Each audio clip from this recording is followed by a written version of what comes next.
ट्रस्टच्या माध्यमातून उभी राहतील, ते लोकांना घरं मिळतील. लोक आज बाहेर आहेत. शिंदे साहेब, त्यासाठी काय केलं त्यांनी? ते मराठी माणसाचा मुद्दा आहे. ही निवडणूक कम्प्लिटली आम्ही बघतोय की ही मराठी माणसाच्या मुद्द्यावरच फोकस करून गेले होते. मराठी माणूस, मराठी अस्मिता असंही म्हटलं जात आहे. तुम्ही जर परवाची शिवाजी पार्कची सभा बघितली असेल, त्यात म्हटलं गेलं की मराठी माणसासाठी ही शेवटची निवडणूक आहे, मराठी माणसाच्या अस्तित्वाची ही निवडणूक आहे. त्यांनी हेही म्हटलंय की मराठी माणूस आता धोक्यात आलाय. बरोबर, मुंबई खतरे में, त्यांचं अस्तित्व खतरे में आलेलं आहे.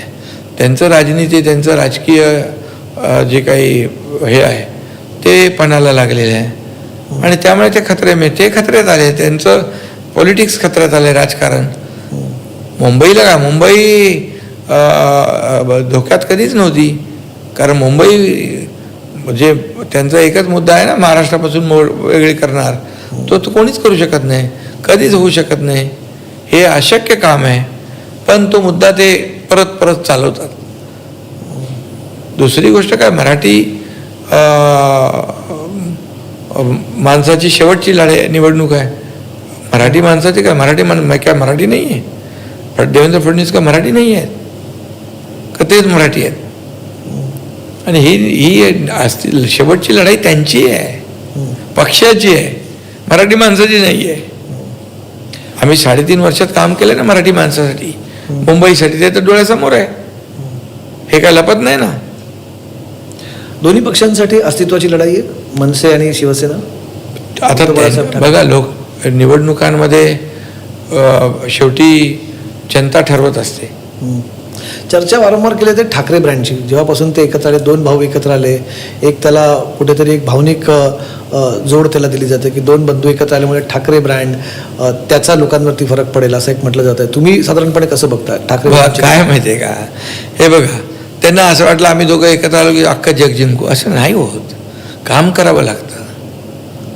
आणि ब्रँडचं काय, आता लोकांनी विधानसभेत बँड वाजवलाच ना त्यांचा, उभाटा आणि महाविकास आघाडीचा. आता बँड वाजल्यामुळे ब्रँड आठवलाय. बरं, ब्रँड तर बाळासाहेबच होते ना. आणि बाळासाहेब अगदी सर्वसामान्य माणसाच्या हिताचा विचार करायचे. मराठी माणसासाठी त्यांनी शिवसेनेची स्थापना केली. मग बाळासाहेबांच्या पश्चात मराठी माणसासाठी काय केलं, त्यांना बाहेर पाठवलं. कसं आहे याच्यामध्ये, लोकांना तुम्ही पुन्हा एकदा मी सांगतो, इमोशनल मुद्द्यावर तुम्ही निवडणुका जिंकू शकत नाही.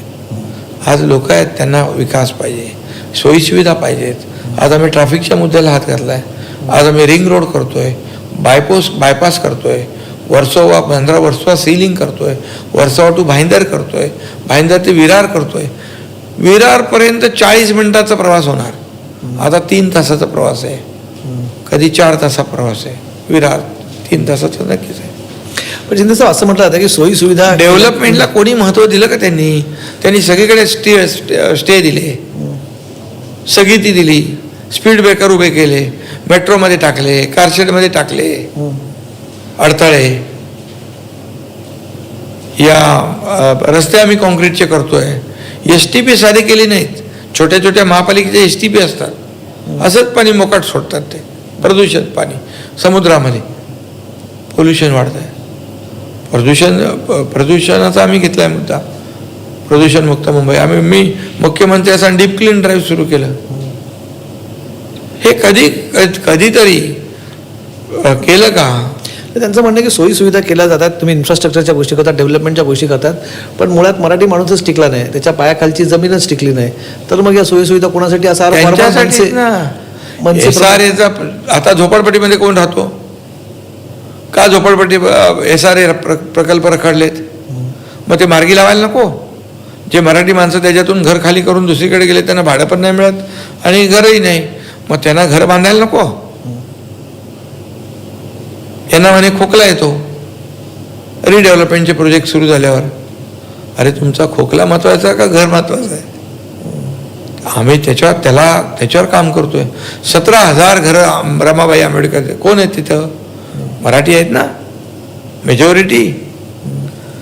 आता 17 प्रकल्प आम्ही रांगेत ठेवलेत, ते आम्ही क्लस्टर करतोय JV लाखो लोकांना तिथे घरं मिळतील, परवडणारी घरं मिळतील. आज काय लोकांना घरं नाही इथं मिळत म्हणून ते गेलेच बाहेर. परवडणारी घरं मिळाली मुंबई का सोडेल कोण माणूस. पण मराठी माणसाच्या अस्मितेवरती भाषिक आक्रमण होत आहे, त्याच्यावरती भाषा लादल्या जात आहेत, अशा प्रकारचे आरोप इथे होते. हे सगळं आज मुख्यमंत्र्यांनी देखील त्याचा खुलासा केला. मी अगोदर पण बोललो की लादण्याचं काम ते मुख्यमंत्री असताना केलं आणि आम्ही सक्ती काढून टाकली. मराठीची सक्ती. त्यांच्याकडे आता मुद्दे नाही आहेत आरोपाशिवाय, पण लोक सुज्ञ आहेत. त्याचं असं म्हणणं आहे, उद्धव ठाकरे त्याची आमच्या मुलाखतीत म्हणाले की जर महायुती सत्तेत आली तर पुन्हा मुंबईचं बॉम्बे करतील. ते म्हणजे हे आता तर काय कोणीतरी म्हणालं वाढवण बंदर केलं त्यामुळे महाराष्ट्र गुजरातला जोडणार. राज ठाकरे म्हणाले. हा बोलले वाटतं. असं कधी होतं का. मुंबई मराठी माणसाची होती आहे आणि मराठी माणसाचीच मुंबई राहणार. हा ठीक आहे, बाकी लोक पण मुंबईमध्ये राहतात गुन्ह्या गोविंदाने, त्यांचं कितीतरी पिढ्यानपिढ्या इथं राहत आहेत, पण मराठी माणसाचं महत्त्व कधीच कमी होणार नाही. पण तो असा प्रयत्न केला जातो वारंवार मराठी माणसं. मी सांगतो काय झालं, एक कृपाशंकर सिंग भाजपचे नेते आहेत, ते म्हणतात की उत्तर भारतीय हा महापौर होईल. ते बघा, कृपाशंकर सिंग म्हणजे भाजप नाही, मुख्यमंत्र्यांनी आणि त्यांच्या पक्षाच्या लोकांनी त्याच्यावर मत व्यक्त केलेलं आहे. ते म्हटले मुंबईचा नाही, ते म्हणाले की मीरा भाईंदरचा होईल असं म्हणाले. अरे मुंबईचा किंवा मीरा भाईंदर सुद्धा महाराष्ट्रात आहे ना, महाराष्ट्रात आहे. मग तिथला असं कसं म्हणजे तिथे ते नाही. आता कोण कृपाशंकर सिंग म्हणजे भाजप नाही ना, समजलं की नाही.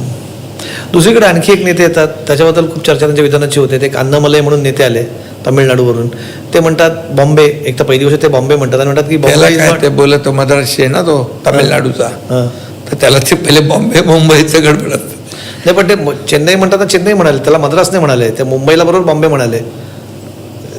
अशा लोकांना बघा येतात ते प्रचारासाठी आणि असं त्यांनी वक्तव्य करणं चुकीचं आहे. मी ऑलरेडी सांगितलं आहे. अच्छा, पण तुम्हाला वाटतं की त्यांनी असं म्हणणं की मुंबई ही महाराष्ट्राची नसून ही आंतरराष्ट्रीय शहर आहे, असं विधान जे त्यांचं आहे. आंतरराष्ट्रीय नाही, हे तर आपल्या भारताची राजधानी आहे आर्थिक. वाटतं की महाराष्ट्राची नाही, ते आंतरराष्ट्रीय शहर आहे. ते मी त्याच्यावर बोललोय, हे असं चुकीचं आहे. ते शिवसेना बिलकुल चुकीचं आहे.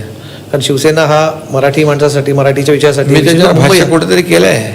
अच्छा, बिलकुल. सांगाल तुम्ही थोडं तुमच्या अजून. नाही, असं बोलणं महाराष्ट्राची मुंबई नाही, हे तर अक्षम्य आहे, दुर्दैवी आहे. आणि त्याला त्यांचे पक्षाचे वरिष्ठ मला वाटतं त्यांनी बोलले, पण त्याच्यावर काय भाष्यही केलेलं आहे.